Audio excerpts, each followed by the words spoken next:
Pour notre premier grand entretien de cette 4e et nouvelle saison, on reçoit un astronome passionné par les impacts de météorites sur Terre comme sur Mars. Sylvain Boulet est notre invité. Deux axes principaux motivent ces recherches. Le premier, c'est l'étude des surfaces planétaires, et notamment de Mars. Ces travaux révèlent combien la planète a changé de visage au cours des temps et comment sa géographie s'est transformée pour aboutir à celle que l'on observe aujourd'hui. Il a découvert un continent caché et a mis en lumière les traces d'un tsunami géant dans un ancien océan. Chasseur de météorites sur Terre, il étudie aussi ces cicatrices géologiques que sont les cratères d'impact.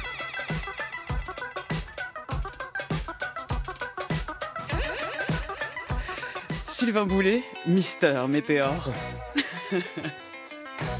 Sylvain Boulet, bonjour. Bonjour. Vous êtes planétologue, professeur au laboratoire Géosciences Paris-Saclay et vice-président de la Société astronomique de France. Merci d'être avec nous, d'avoir accepté notre invitation. Et merci à vous d'être à l'écoute à ce rendez-vous en direct ou à toute heure en podcast. Vous pouvez nous suivre sur notre fil podcast sur l'appli Radio France. Vous pouvez aussi nous rejoindre sur Blue Sky. Tous les jours, nous postons pour vous toutes nos sources et sur notre compte @ScienceCQFD. Alors, de quelle manière étudiez-vous ces objets qui entrent en collision avec l'atmosphère terrestre ou sur le sol martien? Quelle information tirer de ces objets et pourquoi donc courir après les météorites? Nous sommes ensemble 1 heure pour répondre à ces questions. Mais d'abord, comme nous allons partir à la cueillette des météorites, un petit point vocabulaire, quelle différence entre comètes, astéroïdes, météores, météorites et météoroïdes?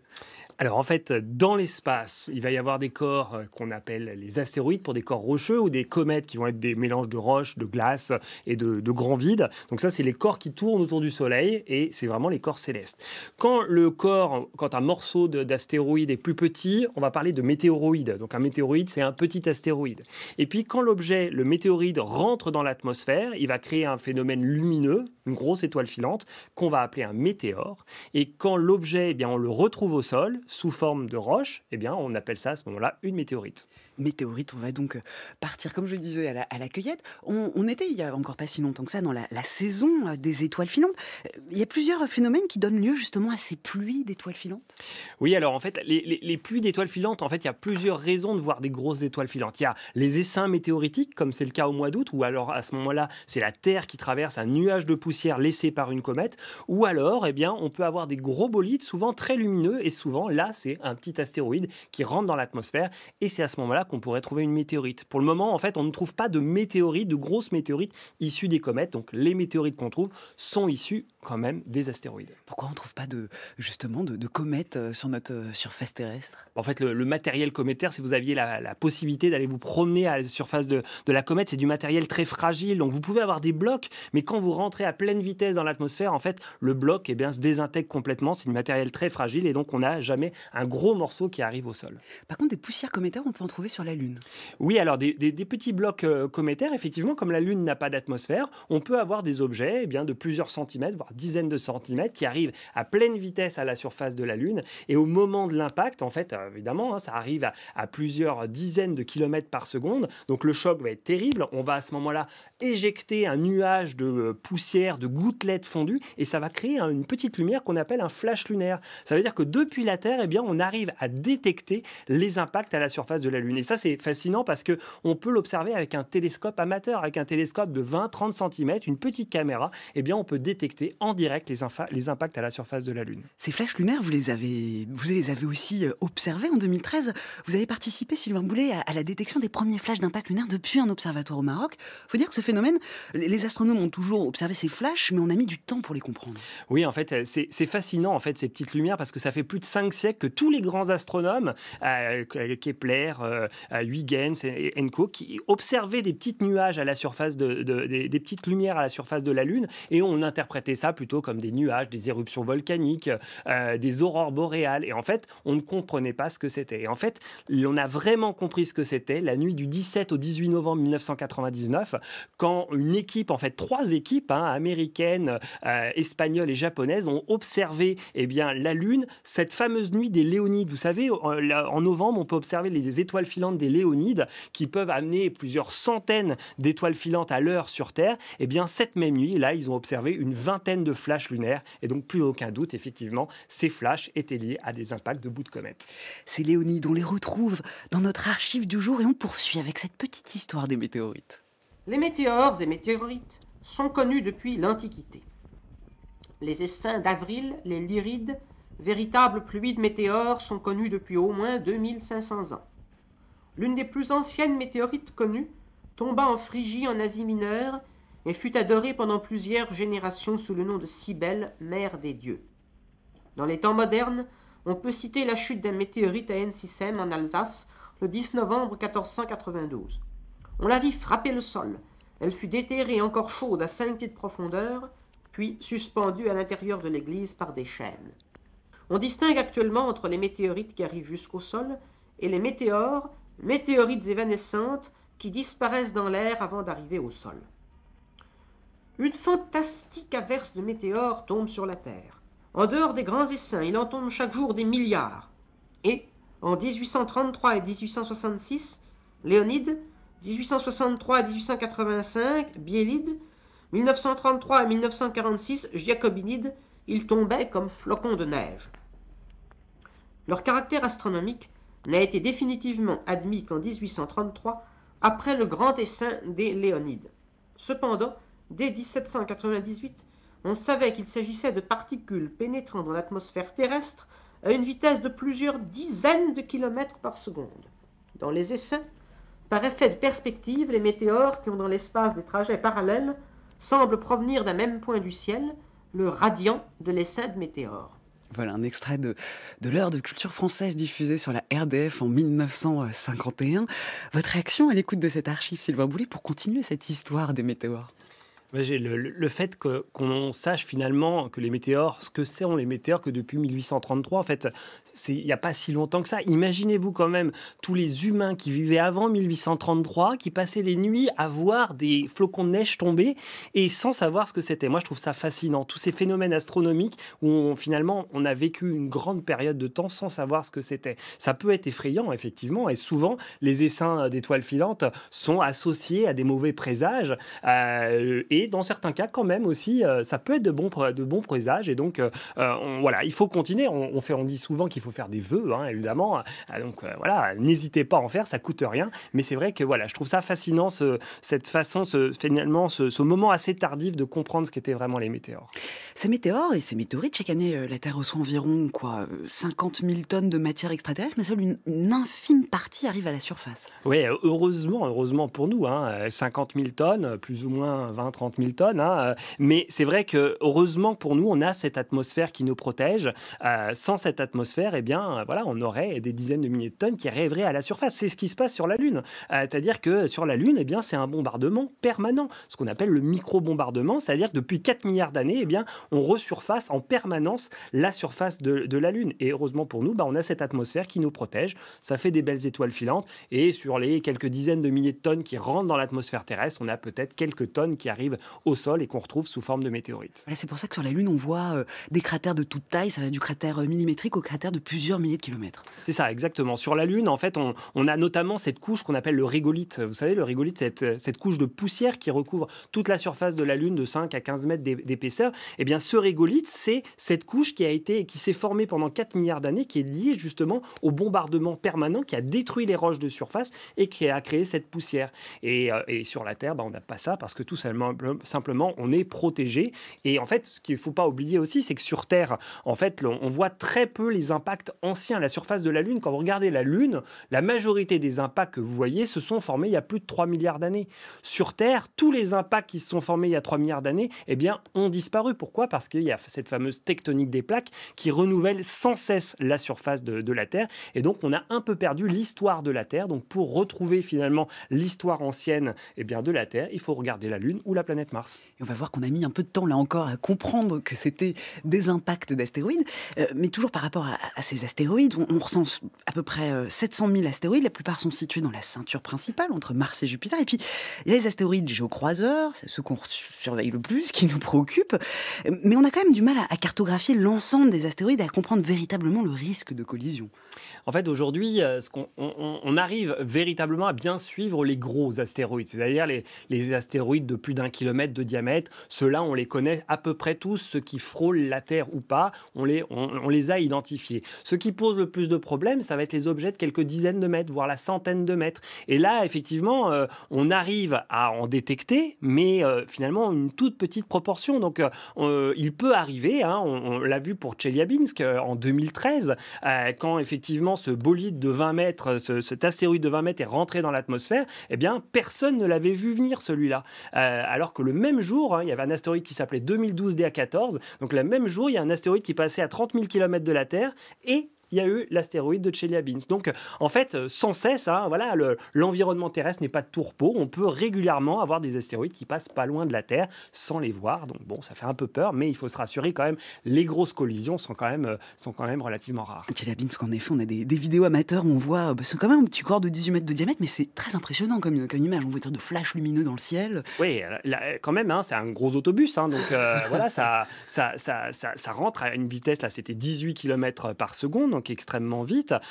Donc, c'est pas tous les jours qu'on a un corps de 20 mètres. Ce corps-là ne se serait pas désintégré comme il l'a fait. Il serait arrivé au sol. Il aurait potentiellement fait un cratère d'impact de 400-500 mètres de diamètre. Donc, évidemment, hein, vous avez une petite ville en dessous. Il n'y a plus de petite ville en dessous.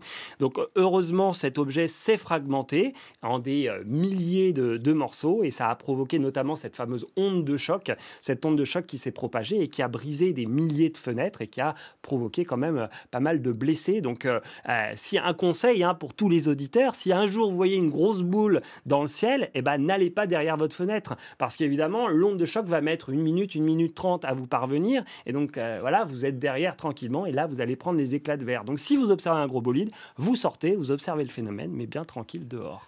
Très bon conseil, merci. Mais si, pour les objets un peu plus gros, par exemple, imaginons 100 mètres, 300 mètres de diamètre qui chutent, imaginons, sur Paris, quelles conséquences? Alors, 100 mètres, 300 mètres, hein, on est quand même déjà dans du bon objet. Hein. Là, moi, j'avais calculé dans le film Armageddon. Il y a à un moment donné une scène où il y a un astéroïde qui arrive sur Paris. On est à peu près sur un corps de 300 mètres de diamètre. Donc, 300 mètres de diamètre, ça fait un trou de 6 km de diamètre. Il n'y a plus grand-chose dans Paris. Alors, dans Armageddon, ils sont un peu plantés. Ils ont fait un trou de 500 mètres. Il y avait un bout de l'Arc de Triomphe qui tombait. Donc, voilà, le mythe s'effondre entre guillemets, hein, le cratère d'impact dans Armageddon n'est pas du tout réaliste, mais effectivement, un astéroïde de 300 mètres sur Paris, toute la région Île-de-France disparaît, hein, et puis en France, quand même, on va quand même ressentir évidemment les effets. C'est pas négligeable. Dans Armageddon, on voit aussi sur le sol, avant le cratère, que ça laisse une sorte de traînée. Ça, c'est pas possible non plus? Non, pas du tout. Pas du tout, effectivement. Et c'est dans le film Météore 1979, il y a aussi exactement ce même phénomène. Je me demande s'ils n'ont pas un peu fortement inspiré. Quand vous formez un cratère d'impact, l'énergie est telle, hein, je rappelle quand même que l'objet arrive à plus de 10 km par seconde, l'énergie est telle que quand ça touche le sol, vous allez avoir presque une explosion. Alors, c'est pas vraiment une explosion, mais vous allez avoir une onde de choc qui va se propager, qui va tout détruire sur son passage, qui va se propager à environ 5 km par seconde, donc qui va être ressenti par exemple par les séismes. Et puis, vous allez avoir un rideau d'éjecta qui va s'ouvrir. En fait, le sol s'ouvre véritablement. Et à ce moment-là, vous allez potentiellement, en quelques secondes, à quelques dizaines de secondes, avoir la formation de ce cratère d'impact toujours circulaire. Presque toujours, en vérité, si vous avez un cratère vraiment, un astéroïde vraiment oblique, là, vous pourrez éventuellement avoir un cratère un peu elliptique, mais en tout cas, un cratère est toujours circulaire. Alors, comment a-t-on compris la réelle nature de ces structures? Restez avec nous.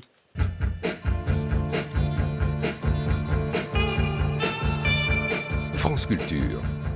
La science CQFD. Natacha Trio.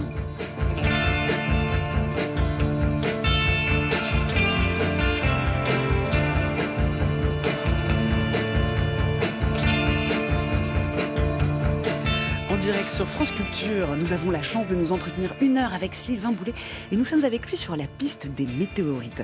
On vient d'évoquer les cratères d'impact. Il y en a un sur lequel vous travaillez depuis de nombreuses années au Tadjikistan, il fait 50 km de diamètre. C'est le cratère Karakoul, en plein Himalaya. Vous dites que c'est un peu le cratère fil rouge de votre carrière de chercheur. Pourquoi?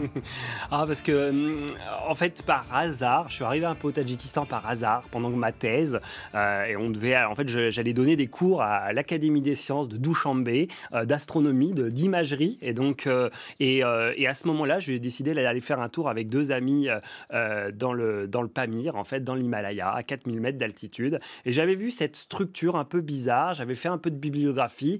Et il y avait un papier d'un planétologue qui s'appelait Gurov, à l'époque, qui pensait, puis qui avait montré quand même déjà des indices de formation de cratères d'impact. Et donc ça, c'était en 2008.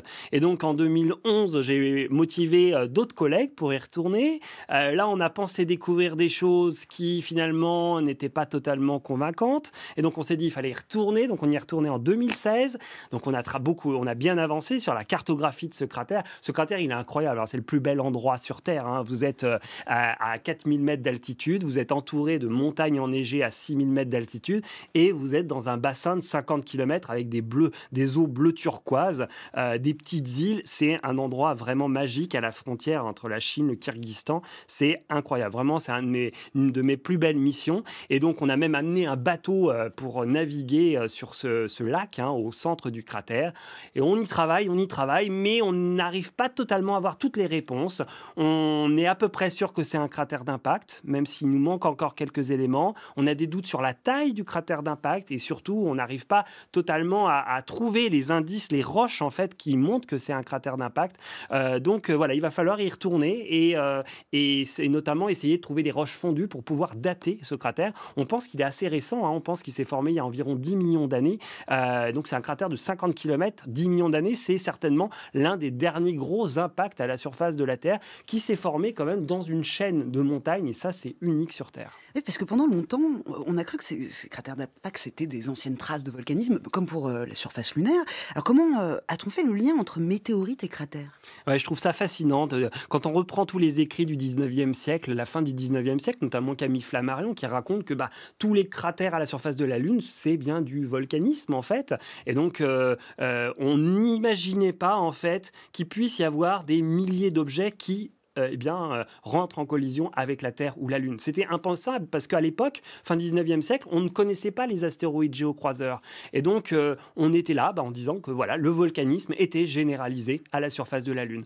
En 1904, il y a un homme qui s'appelait Daniel Barringer qui été le premier à faire le lien entre le météore-cratère et des météorites de fer qu'il avait trouvées autour, sauf qu'il n'avait pas du tout compris, enfin, il comprenait bien que le météore-cratère s'était formé par la chute d'une météorite, mais il n'avait pas compris où était passée la météorite qui avait formé le gros cratère. Le météore-cratère, c'est 1 km de diamètre, et il imaginait qu'il y avait une énorme masse de fer sous le cratère. Et donc, il a acheté tout le terrain pour essayer d'extraire le fer, sauf qu'évidemment, ce qu'il faut savoir, c'est quand il y a un cratère d'impact, il n'y a en général pas de météorite. Parce qu'évidemment, la météorite, quand elle arrive au sol à pleine vitesse, elle est complètement vaporisée et elle disparaît. Donc, voilà, les cratères d'impact ne sont pas les meilleurs endroits pour trouver des météorites.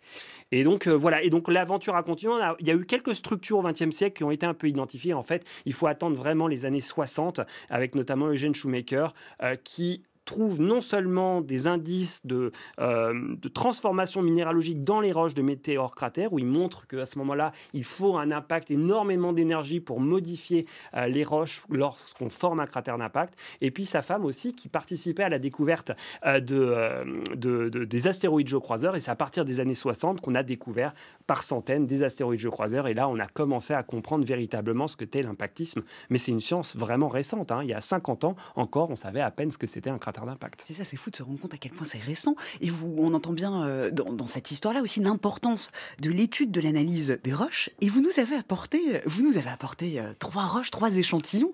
Alors, qu'est-ce que c'est ? Puis, est-ce que je peux vous demander d'être nos yeux ? Alors, voilà, la première roche que j'ai amenée, c'est une météorite, évidemment, parce que, voilà, on rêve tous devant les météorites. Cette météorite, elle vient d'Afrique du Nord. C'est une météorite qui est ancienne, hein, on ne l'a pas vue tomber, on l'a retrouvée comme ça dans le désert. Et elle est entourée, en fait, d'une croûte de fusion noire, une croûte très caractéristique des météorites. Et ça, c'est cette croûte qui fond lors de l'entrée dans l'atmosphère. Mais c'est vrai qu'on dirait qu'elle est carbonisée. Exactement, donc c'est un peu comme un gâteau au yaourt, en fait, complètement brûlé. Et à l'intérieur, vous allez retrouver notamment des grains de fer rouillés, parce qu'effectivement, cette météorite, c'est ce qu'on appelle une chondrite. Donc il y a des petites billes de silicate, mais il y a aussi des grains de fer. Et ces grains de fer ont rouillé avec le temps. Voilà, donc ça, effectivement, un exemple de météorite où il n'y avait pas de cratère cratère d'impact et elle est tombée tranquillement au sol. Puis les deux autres roches que je vous ai ramenées, en fait, c'est effectivement les roches qu'on cherche sur le terrain quand on cherche la présence d'un cratère d'impact. Quand vous avez un cratère d'impact et l'impact est tellement énorme que vous allez vraiment modifier les roches à la surface.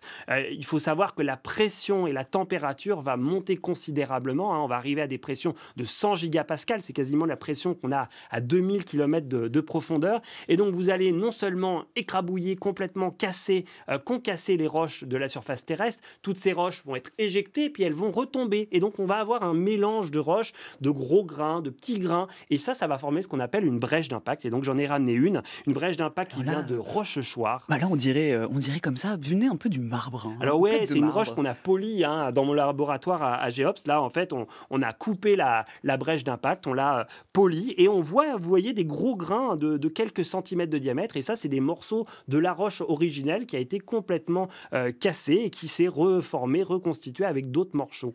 Et donc ça, c'est une brèche d'impact qui vient de Rochechouart. Rochechouart, notre seule structure d'impact en France, qui s'est formée il y a 200 millions d'années. Je vous invite tous à aller passer vos vacances à Rochechouart parce qu'il y a un joli musée. Vous allez pouvoir découvrir toutes les roches d'impact et surtout, vous pouvez aller vous balader parce que ce qui est étonnant à Rochechouart, c'est que tout le bâti, en fait, est construit en brèche d'impact. Donc, vous avez les églises, les châteaux et ça, elles sont fabriquées en brèche d'impact. Et il y a un troisième échantillon. Oui, alors celui-là, il est un peu modeste. plus rare, plus modeste. C'est ce qu'on appelle un morceau de shattercone. Alors, en français, on va dire cône de percussion.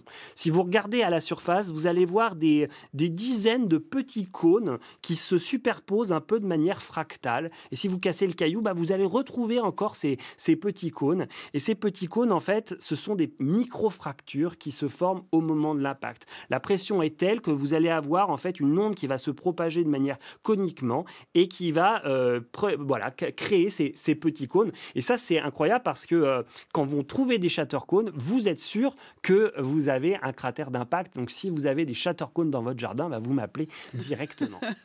Alors, je vous invite à nous rejoindre en effet sur le fil CQFD sur Blue Sky où vous pouvez vraiment voir ces trois échantillons. Et si on trouve justement ces traces de roches dans son jardin, on peut vous appeler en effet, Sylvain Boulet, parce que vous êtes à l'initiative quand même de ce qu'on appelle, de trois programmes. Un programme Vigiciel, Vigicratère, puisqu'en France, donc, on a détecté une seule structure d'impact à Rochechouart. Dans le monde, on en dénombre à peu près de 200 structures à peu près. Et vous êtes justement à la recherche et de ces météores avec Vigiciel et Vigicratère. Effectivement, alors Vigiciel, c'est un programme de sciences participatives porté par le Muséum national d'histoire naturelle. Et un des volets de Vigiciel, c'est effectivement Vigicratère, qui a pour l'objectif de trouver des nouvelles structures. En fait, c'est simple, aujourd'hui, on en a 200, mais on pense qu'il en existe encore quelques dizaines, voire la centaine à découvrir sur Terre. Ça, c'est fascinant de se dire qu'en fait, sur Terre, on a encore des endroits qu'on n'a pas compris géologiquement. Et pourtant, quand même, il faut bien réaliser que quand vous avez un impact à la surface de la Terre, ça bouleverse complètement la géologie locale. Donc, pour mieux comprendre l'histoire de la Terre, c'est important de essayer de recenser ces structures d'impact. Et donc, c'est ce qu'on a fait avec Vigicratère. L'idée, c'est tout simplement à partir d'images topographiques, des images de relief, d'identifier des dépressions, des trous en fait.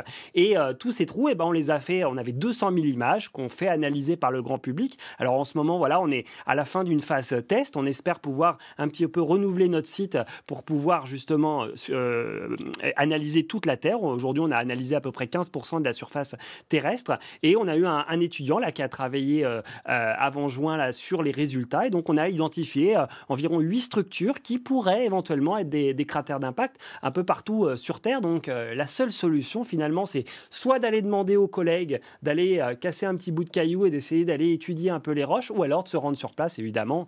Pourquoi pas d'aller faire un tour au Brésil, ou en Australie ou ailleurs. Mais c'est vrai qu'on a quand même... on est une petite poignée, en fait, de chercheurs à essayer de détecter les cratères. Et donc, c'est une façon, effectivement, d'impliquer le public dans cette recherche. Voilà, un beau programme de sciences participatives. D'ailleurs, un programme qui a reçu le prix du programme de recherche participative de la part du ministère chargé de l'enseignement supérieur et de la recherche le 3 juillet dernier. Alors parlons maintenant des impacts qu'il y a eu aussi sur Mars, des impacts si puissants qu'ils ont provoqué des tsunamis. Comment étudiez-vous la jeunesse de Mars et ses différents visages ? Restez avec nous.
Rubinsteiner, Spaceships versus Astéroïde Belt en direct sur France Culture, car nous parlons d'astéroïdes, de météores avec l'un de ses spécialistes, Sylvain Boulet, planétologue, professeur au laboratoire Géosciences Paris-Saclay et vice-président de la Société astronomique de France. On vient de parler de la chasse aux météorites sur Terre, parlons de Mars, mais d'abord parlons de votre parcours. Vous avez commencé l'astronomie quand vous aviez 8-9 ans, c'était une passion de gamin ?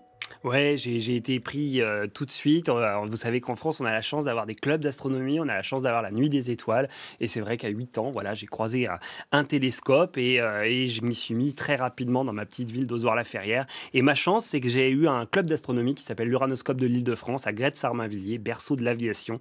Et en fait, pendant toute mon adolescence, tous les vendredis, samedis soirs, j'allais passer mes nuits avec mes amis à observer les étoiles. Et j'ai eu la chance notamment de rencontrer aussi plein de conférenciers passionnants qui venaient nous raconter des histoires à l'Uranoscope. Et voilà, le virus a été pris comme ça et j'ai eu de la chance effectivement d'en faire mon métier. Le virus continue par la suite, puisqu'en effet, étudiant, vous passez par une école d'ingénieur pour faire de l'optronique, optique électronique, pour fabriquer des télescopes, mais c'est une fausse piste. Oui, alors j'adore ça, parce qu'en fait, je pense, une idée aujourd'hui qu'on doit se dire, oh, ça y est, on doit faire un choix et on doit être dans un rail, on doit y aller. On a le droit tous à l'erreur. Ça, je parlais à tous les lycéens qui en terminale se mettent une pression pas possible sur Parcoursup pour pas faire d'erreur.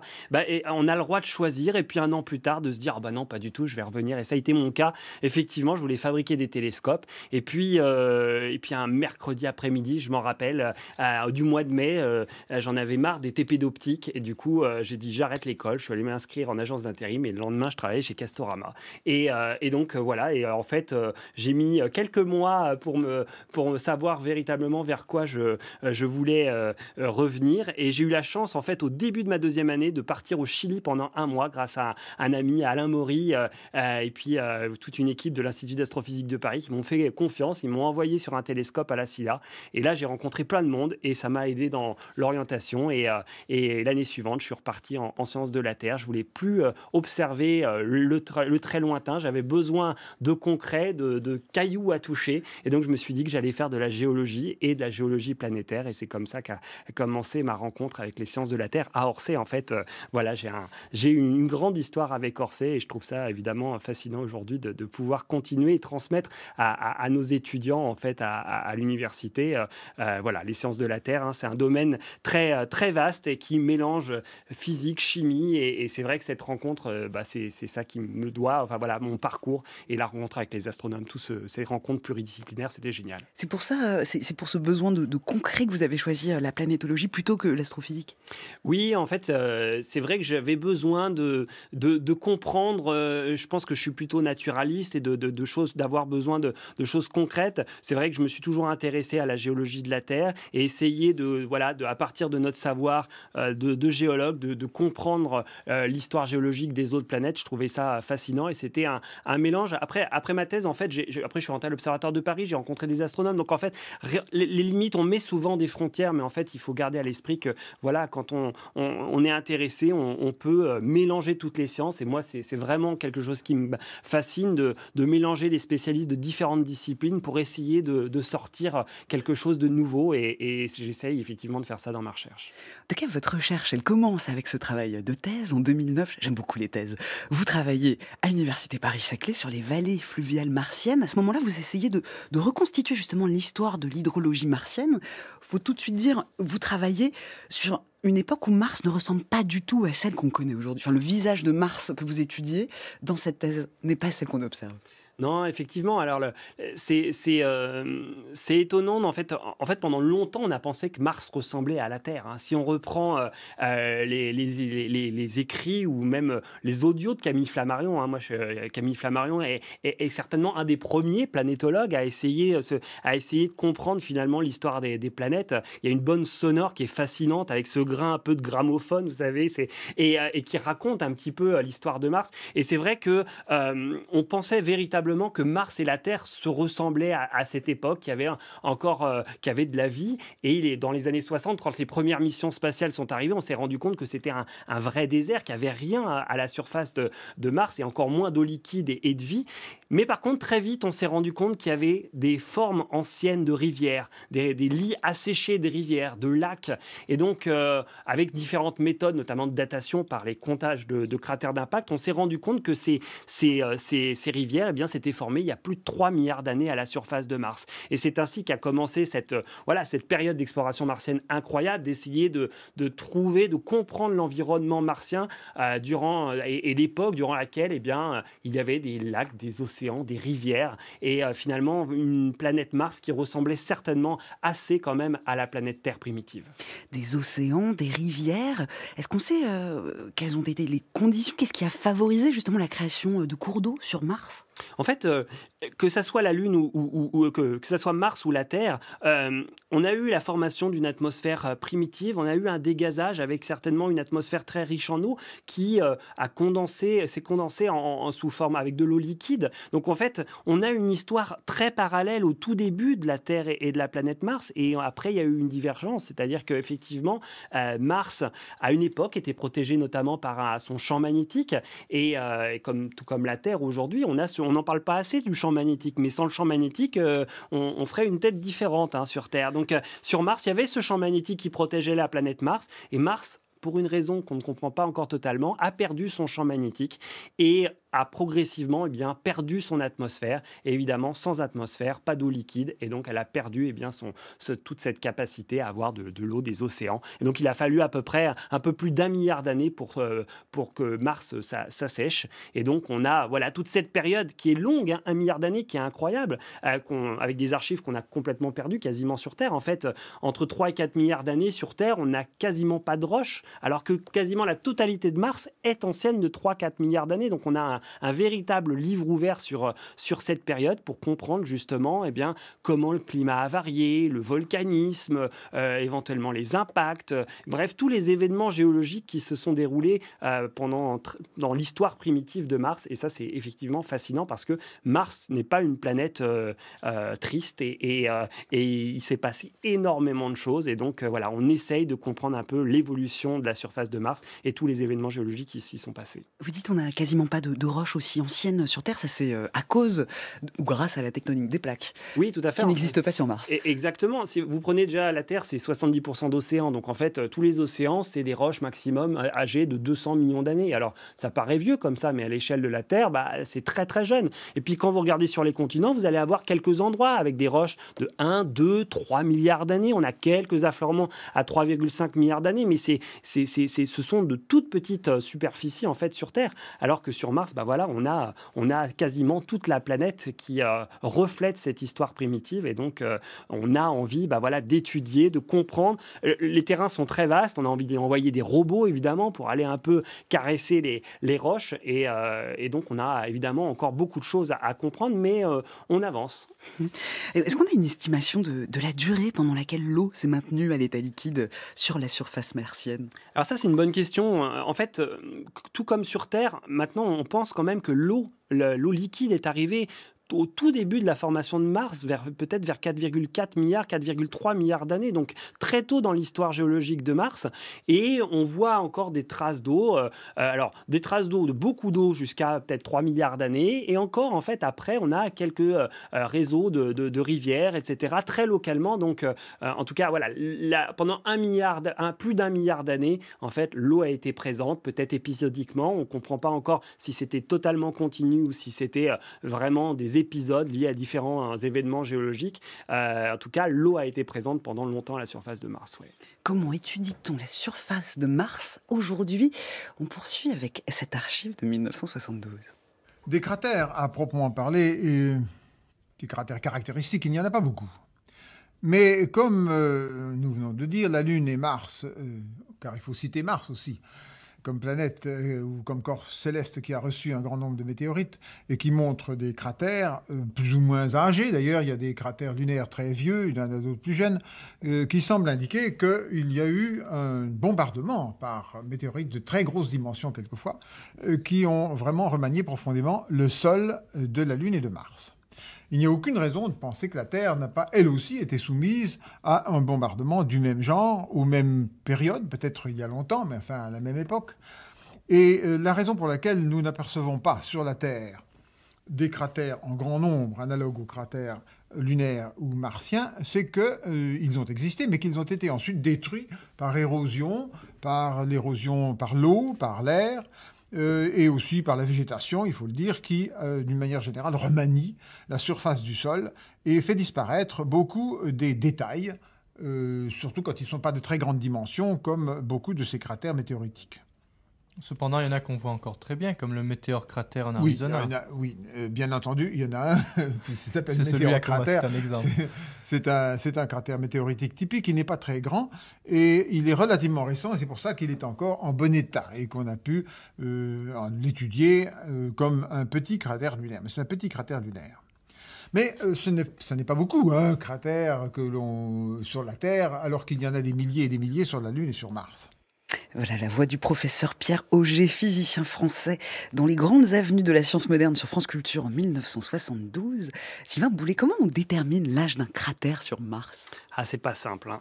C'est pas simple. En fait, depuis finalement assez peu de temps, c'est pas toujours possible. Il y a certains cratères, et ça c'est par exemple le travail d'un de mes doctorants, là, Anthony Laguin, qui en fait, quand on observe un cratère, on voit souvent une nappe d'éjecta, c'est-à-dire les roches qui ont été éjectées tout autour du cratère.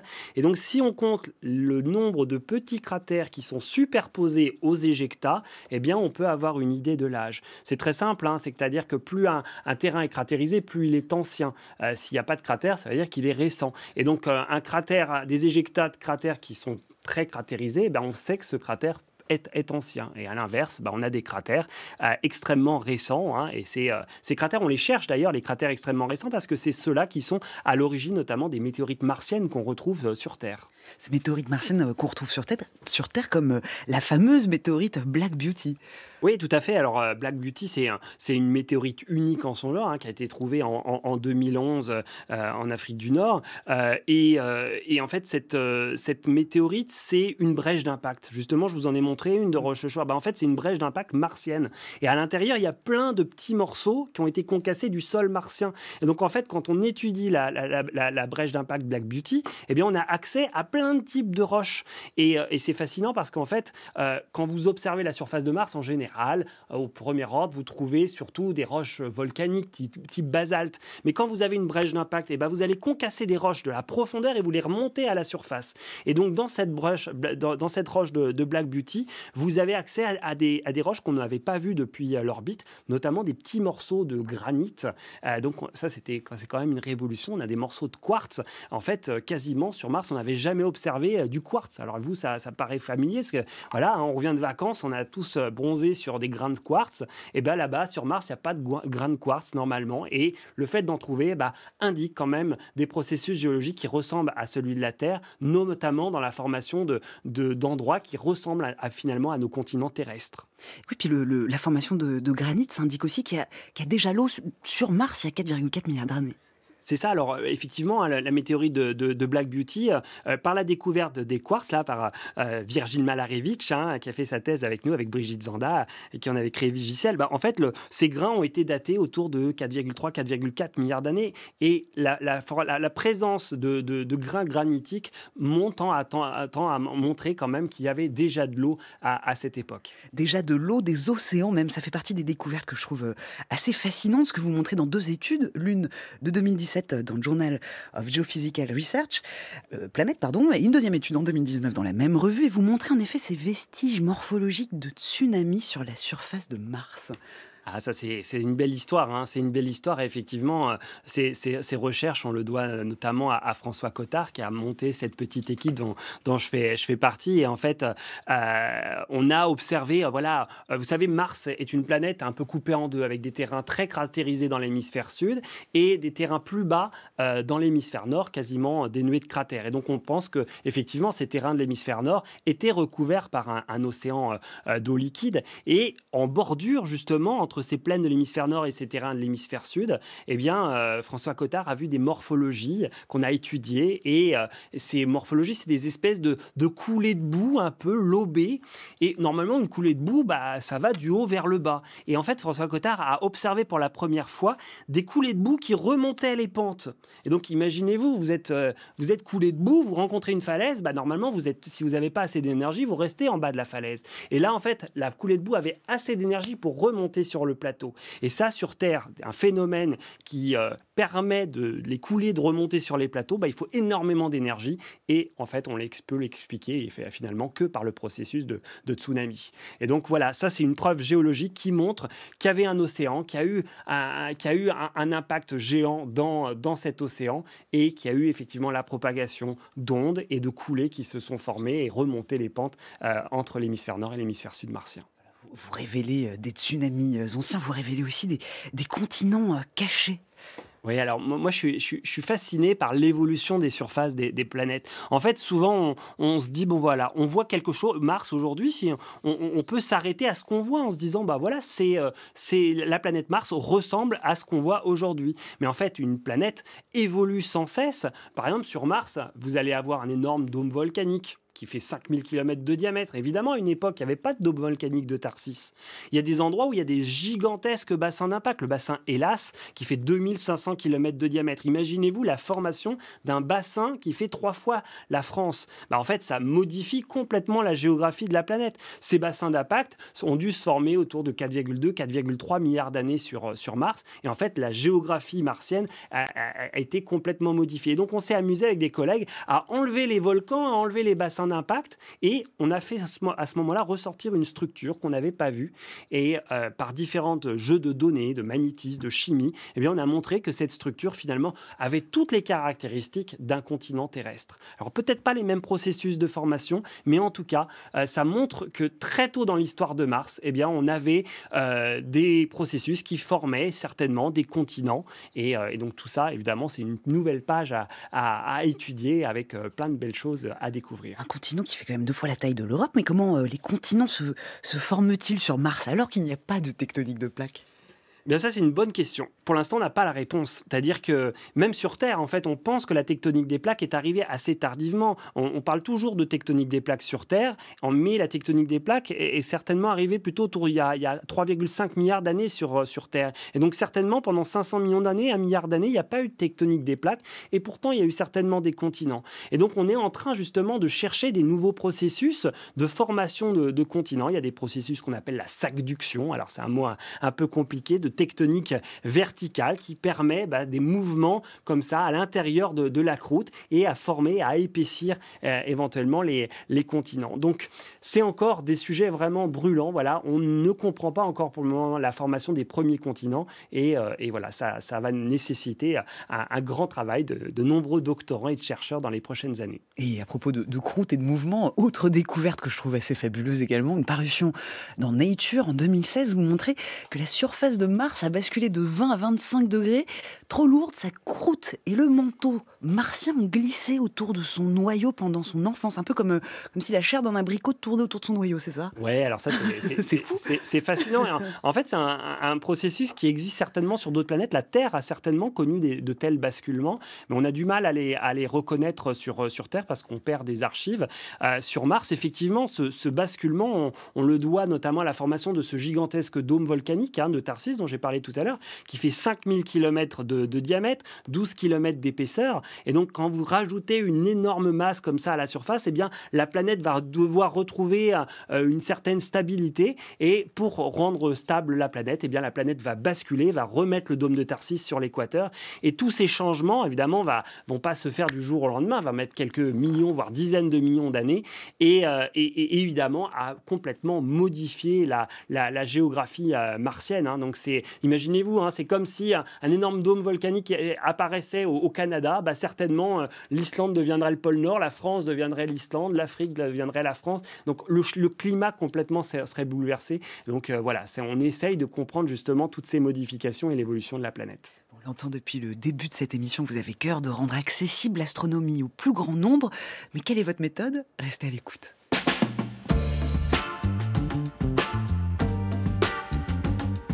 France Culture, la science CQFD, Natacha Triou. En direct sur France Culture avec Sylvain Boulet. On vient de parler de vos études sur les surfaces planétaires et sur les cratères d'impact. On peut parler, avant de rejoindre nos chroniques de fin d'émission, on peut parler de votre autre passion, cette astronomie populaire, puisque dès votre publication de thèse en 2009, vous publiez 2 ouvrages de vulgarisation qui sont destinés au grand public, Petit atlas des étoiles et planètes et L'astronomie en 300 questions-réponses. Ça veut dire ça que pour vous, l'astronomie, c'est nécessairement une discipline populaire ? C'est populaire et indispensable. C'est-à-dire que vraiment, je pense que l'astronomie devrait être dans tous les programmes scolaires, sous différentes formes. On peut faire de l'astronomie en littérature, en histoire, en physique, en chimie, bref, en tout. Mais c'est vrai que l'astronomie est une science accessible à tous. C'est certainement, pour moi, la plus belle des sciences parce qu'elle regroupe tout.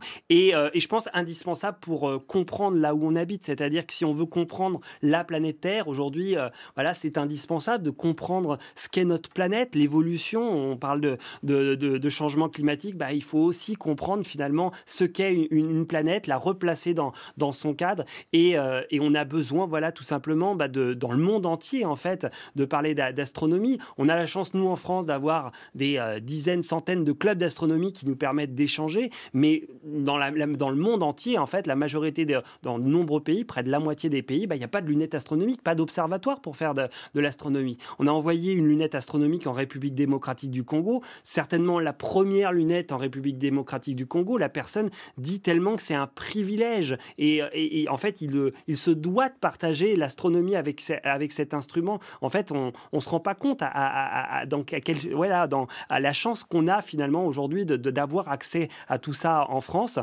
Et il y a encore du travail parce qu'en fait dans les événements comme On the Moon Again qu'on organise, où on invite tous les gens à sortir des télescopes dans la rue pour montrer la Lune aux passants, en fait, on se rend compte que la majorité des gens en France n'ont jamais observé la Lune. Donc on a du travail pour la rendre populaire. Il faut surtout aller dans les endroits où en fait on ne s'y attend pas et essayer de toucher de nouveaux publics pour sans cesse rendre l'astronomie encore plus populaire. Et pour conclure, comment vous y prenez justement pour toucher un public qui ne s'intéresse pas de base à l'astronomie ? Eh bien, il faut aller là où les gens sont. C'est-à-dire qu'effectivement, dans The Moon Again, on va dans les rues et on essaye de surprendre les passants et en leur proposant un spectacle unique. Et je peux vous assurer que observer la Lune pour la première fois dans un télescope, c'est quelque chose d'incroyable. Et donc, pour tous les auditeurs qui n'ont jamais observé la Lune, eh bien, essayez de trouver un petit télescope ou une paire de jumelles pour observer les cratères. Bonne randonnée lunaire. Oh, merci, le message est passé. Dans quelques secondes, on retrouve la chronique d'Alexandra Delbo. Mais je rappelle à nos auditeurs que votre ouvrage Impact des météores au cratère, paru aux éditions Belin en 2017, est disponible en librairie ou en médiathèque. Alors tout de suite, on quitte l'astronomie pour la médecine. Les anticorps de l'AMA ouvrent une nouvelle voie thérapeutique pour traiter la schizophrénie. C'est la chronique avec Science.